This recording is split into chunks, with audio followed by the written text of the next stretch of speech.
ito daw pong ICC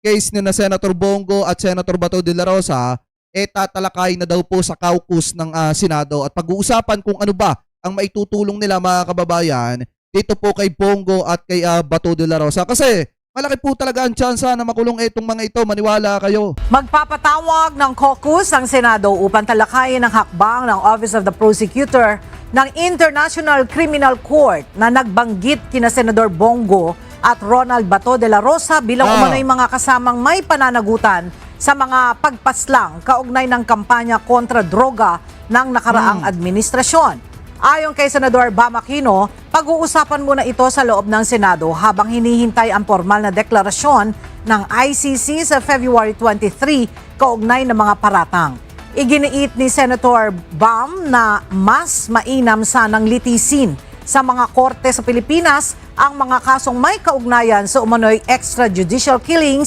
ngunit anya'y iginagalang niya ang umiiral na proseso ng ICC. Kasi nga mga kababayan, dalawa yung nakikita natin sa sinabi ni Bam Aquino. Unang-una gusto niyang ipahiwatig na kung naging maayos lang sana ano po yung proseso ng justice system dito sa ating bansa,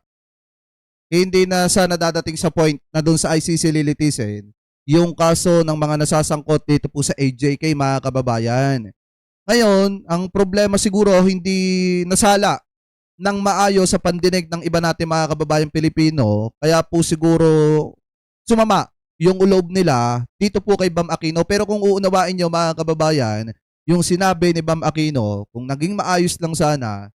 yung justice system dito sa ating bansa, yun yung gusto niyang ipahiwatig di sana dito nalilitisin yung mga sangkot sa AJK. Kaso ang problema, di ba, hindi nga nirespeto ng Duterte administration yung proseso ng batas nung panahon po na sila nasa kapangyarihan, kasi sunod-sunod nga ang pagpapatumba ng mga panahon na yon na hindi naman dumadaan sa tamang proseso ng paghatol. Nakatakdang magsimula sa February 23 ang pagdinig para sa confirmation of charges laban kay dating Pangulong Rodrigo Duterte na susundan pa ng mga pagdinig sa February 24, 26 at 27.